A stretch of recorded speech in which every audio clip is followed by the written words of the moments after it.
What's going on, YouTube? It's your boy Atruckernamedjay checking in, man. We are at the house, man.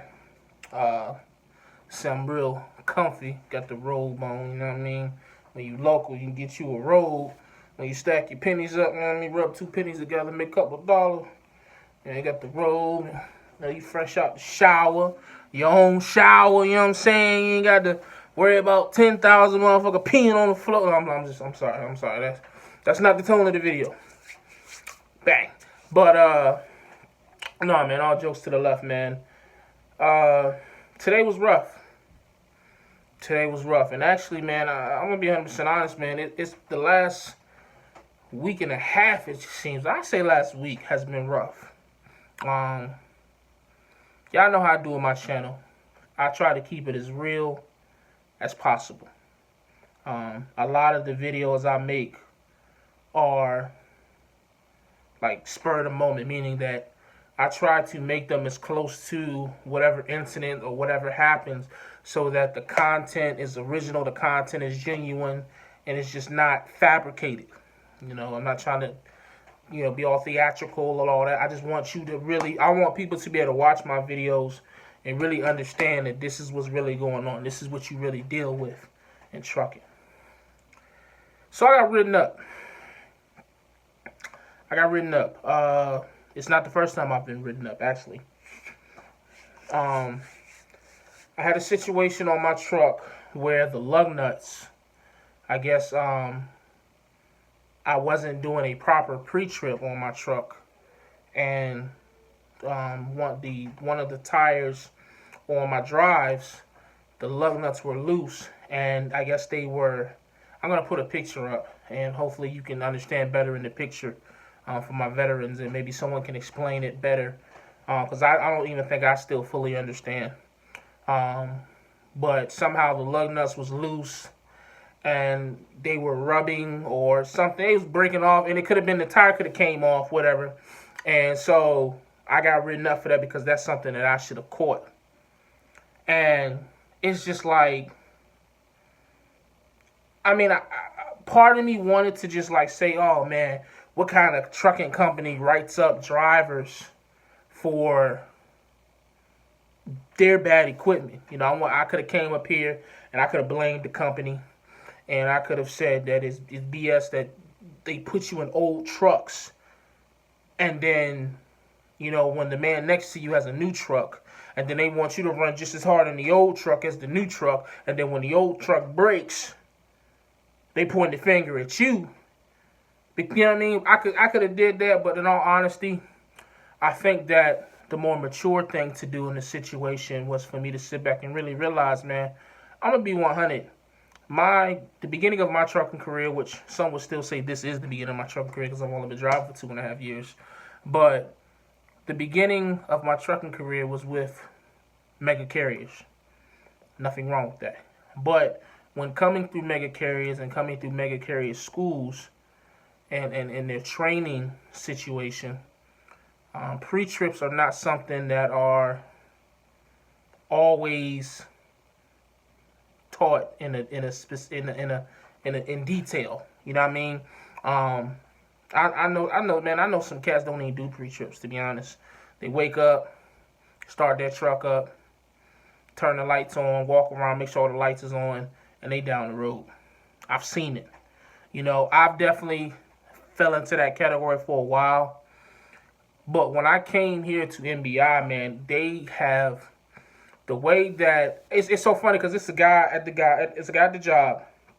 I'm not gonna say no names, but I used to laugh at him because it's like he would come to work an hour early and do like a 45-minute pre-trip, and he would stay, it seemed like an hour after, and do a 45-minute post-trip on a day cab. And I'm just like, what is this dude doing? He's crazy. Go home, dog. What, your wife beating you or something? And it's like now I'm understanding that, like, there's a reason why these local companies or these better paying company gigs, there's this reason why they require more experience.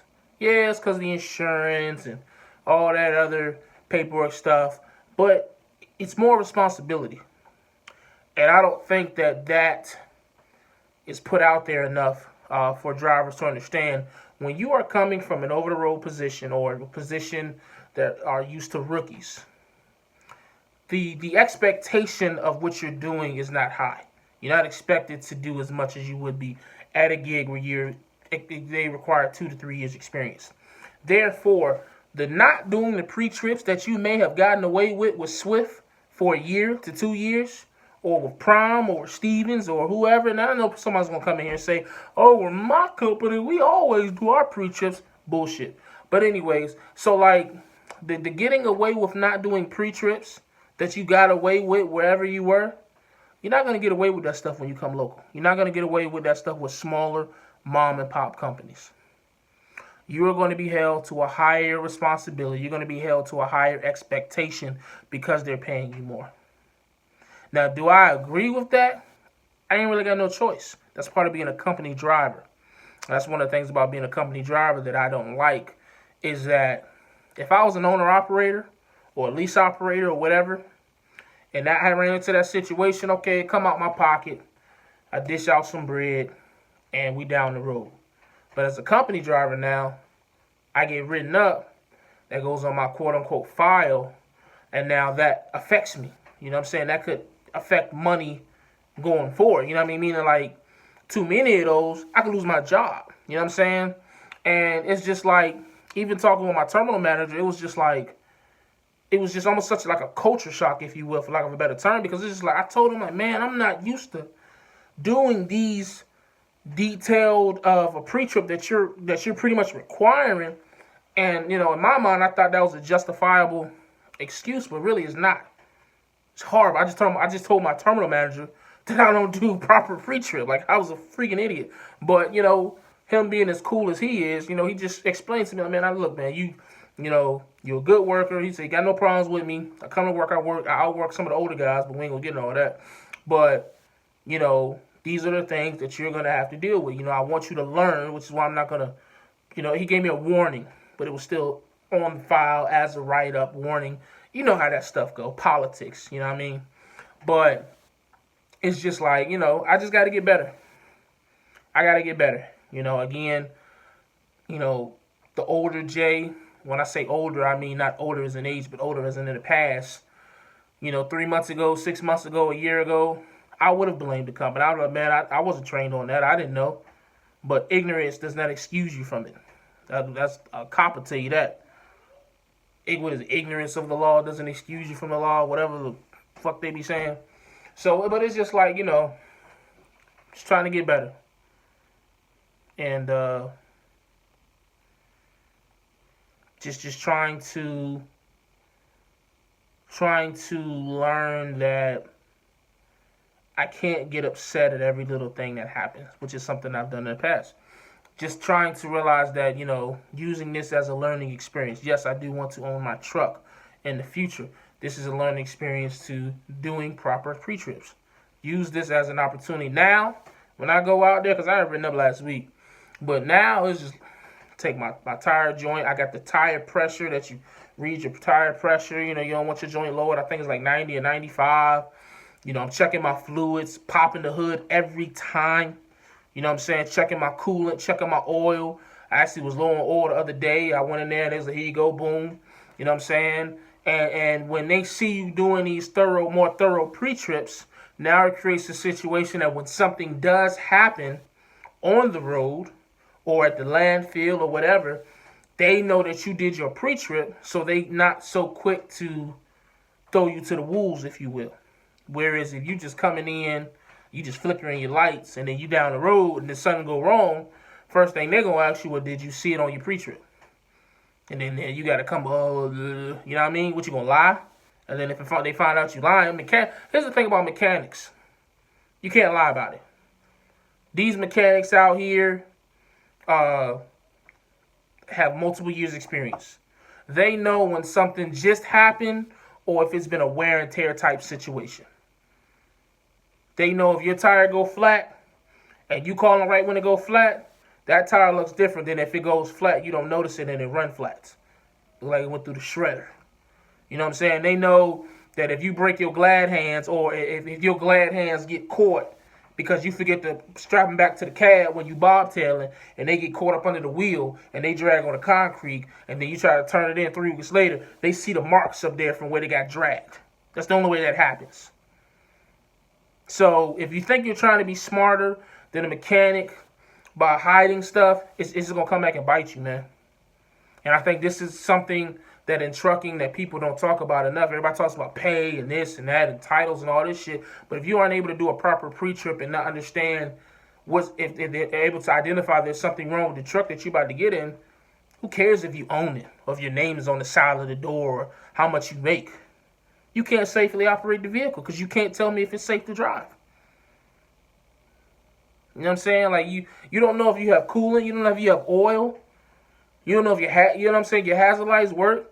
You didn't pull to make sure ain't no water in your air tank.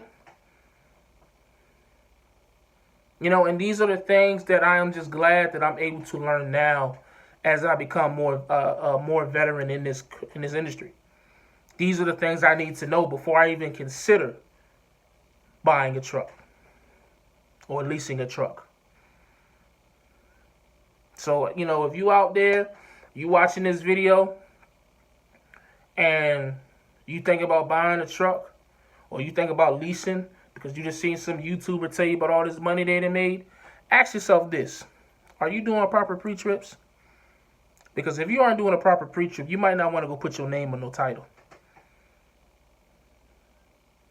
Because proper pre-trip, from my understanding, will prevent you a lot of dollars. Granted, there's some stuff that you won't be able to see coming. There's going to be some stuff that just happens. It's trucking. But it's also going to be a lot of stuff that if proper pre-trips and post-trips are done, you better catch it before it gets... You'll turn a 3-digit problem into a 5-digit problem or a 4-digit problem. Or if, you know, if something happened like my tire, you know, thank God it didn't come off while I was on the goddamn interstate and hit a car. Now it's a 6-digit problem. You know what I'm saying? So keep that stuff in mind, man. The money is cool. All that stuff is cool. But a simple situation such as a pre-trip and post-trip will ruin your trucking career long before any lease, any you know, any company, any whatever. Do your pre-trips, man. Take them serious. Like, all jokes aside, take them serious. I would hate for you to lose this great career because you didn't take the 15 to 30 minutes or however long it takes you to do a proper pre-trip. I'm not telling you to go do a level 1 on your joint, but, I mean, you know what I mean? Check your tires, check your wires, check your fluids, check your lug nuts. Check it all, man. And while you sitting there laughing at the truck driver in the truck stop who's doing all that stuff, and then you go down the road 50 miles and then your shit pop and then you roll, guess who's going to be laughing at you when they ride past 30 minutes later? Just think about it.